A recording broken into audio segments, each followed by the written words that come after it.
اب یہاں ایک نکتے کی بات اور سن لیجئے، ذرا توجہ فرمائیے. میں بات اب بہت زیادہ لمبی نہیں کروں گا، کیونکہ جو میں نے آج بات آپ کی خدمت میں پیش کرنی تھی وہ میں نے تفصیل ساری کر دی. اب اس کو کنکلوڈ کرنا باقی ہے کہ دل میں پیدا ہوتا ہے کہ 99 نام اللہ تعالیٰ کے تھے، تو اس میں سے رب کے لفظ کے ساتھ اتنی دعائیں کیوں منگوائی گئیں بھائی؟ اس کی ایک خاص وجہ ہے. وجہ سمجھ لیجئے کہ بیٹا اگر کسی وجہ سے اپنی ماں کا نام لے کے پکارے نا، فرض کرو اس کی ماں کا نام ہے ہاجرہ، اور بیٹا کہے ہاجرہ ہاجرہ، تو ماں کے دل میں وہ محبت، وہ تڑپ نہیں پیدا ہوگی نام لینے سے. وہی بیٹا فقط امی امی کا لفظ کہہ دے نا تو ماں تڑپ جائے گی. امی کے لفظ کے ساتھ مامتا کا تعلق ہے، پالنے کا تعلق ہے. جس نے پالا ہوتا ہے اسے دوسروں کی نسبت زیادہ تعلق ہوتا ہے. دیکھیں، باپ کو بھی اولاد سے محبت ہوتی ہے، ماں کو زیادہ ہوتی ہے نسبتاً، اس لیے کہ ماں نے پالنے میں زیادہ کردار ادا کیا ہوتا ہے. اگر کوئی عورت اپنی اولاد نہیں، بہن کا بچہ لے کے پال لے تو اس سے بھی اسی طرح محبت ہو جاتی ہے جس طرح اپنے بچے سے. کیا وجہ؟ پالنا ہوتا ہے. تو اصل چیز تو پالنا ہو گئی نا. دیکھیں، عورتوں کو عام طور پر اللہ تعالیٰ نے دل میں نرمی دی، بچوں کے بارے میں دل کے اندر محبت دی. کوئی بھی بچہ روئے گا نا اور وہاں کوئی بھی اجنبی عورت بھی ہے نا تو اس کا دل فوراً متوجہ ہوگا بچہ کیوں رو رہا ہے. لیکن اپنی ماں کا معاملہ کوئی اور ہوتا ہے.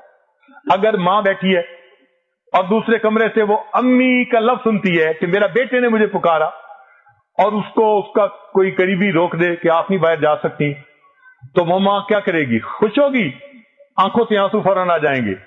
پتہ نہیں میرے بیٹے کے ساتھ کیا ہو رہا ہے، وہ مجھے پکار رہا ہے، کیوں نہیں مجھے جانے دیتے.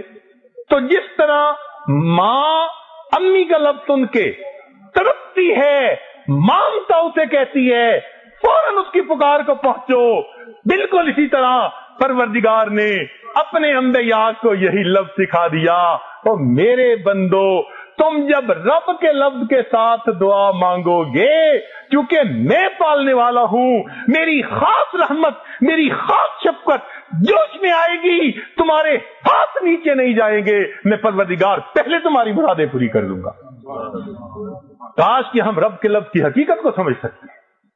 اس لیے جب مومن کہتے ہیں نا یا رب، اللہ تعالیٰ متوجہ ہوتے ہیں.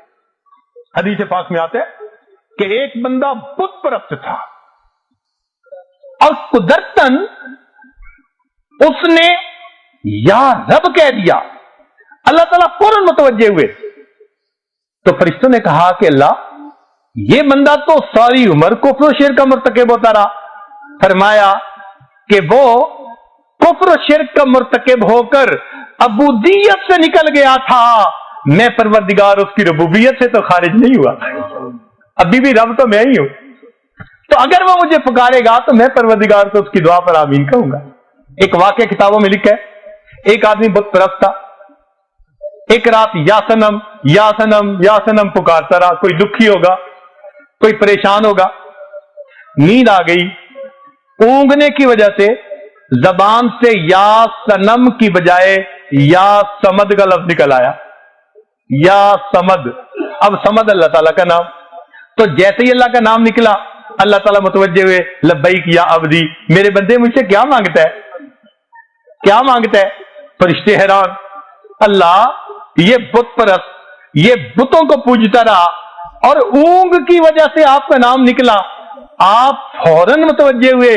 رب کریم نے فرمایا کہ دیکھو وہ ساری رات بتوں کو پکارتا رہا، بتوں نے جواب نہیں دیا، میرا نام اس کی زبان سے نکلا، میں بھی جواب نہ دیتا، مجھ میں اور بتوں میں کیا فرق رہ جاتا. اللہ تعالیٰ ہمارا رب ہے. ہم یہ یقین دل میں اتار لیں کہ ہم جب اللہ تعالیٰ کو پکاریں گے وہ پروردگار ضرور ہماری پکار کو سنے گا. کوئی ماں ہے دنیا میں ایسی کہ بچہ پکارے اور وہ جواب نہ دے، سنتی ہو؟ ممکن نہیں.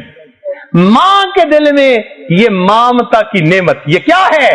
اللہ تعالیٰ نے اپنی رحمت کی ایک پریکٹیکل نشانی دنیا میں دکھا دی.